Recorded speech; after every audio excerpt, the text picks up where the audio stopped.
Notre rubrique, les petites douceurs. Une nouvelle douceur aujourd'hui poignante et édifiante. La chaise vide. La fille d'un homme avait demandé au pasteur de venir prier avec son père. Lorsque le pasteur arriva, il trouva l'homme étendu dans son lit, avec sa tête soulevée par 2 oreillers. Il y avait une chaise vide à côté de son lit.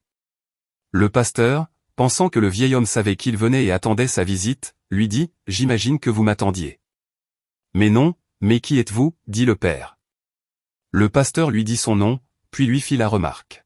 « J'ai vu la chaise vide, alors j'en ai déduit que vous saviez que j'allais venir. »« Ah oui, la chaise, » dit l'homme dans le lit. « Pourriez-vous fermer la porte, s'il vous plaît ?» Un peu confus, le pasteur ferma la porte. « Je n'avais jamais dit cela à personne, même pas à ma fille, » dit l'homme. « Mais durant toute ma vie, je n'ai jamais su comment prier. À l'église, j'avais l'habitude d'entendre le pasteur parler de la prière, mais cela me passait par-dessus la tête. J'ai abandonné toute tentative de prière, continua le vieil homme.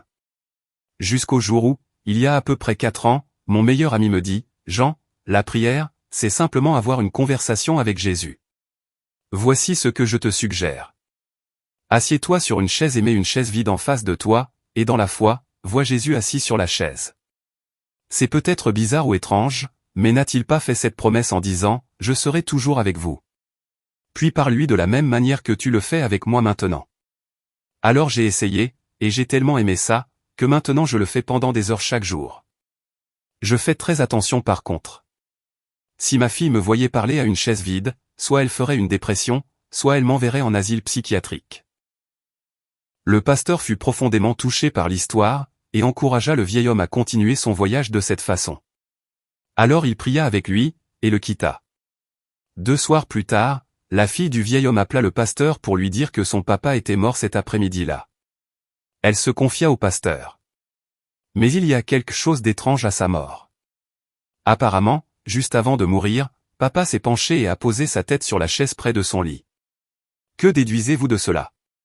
Le pasteur essuya une larme de son œil et dit, « J'aimerais tellement qu'on puisse tous partir de cette manière. » La prière est l'expression spontanée et directe de l'homme à Dieu.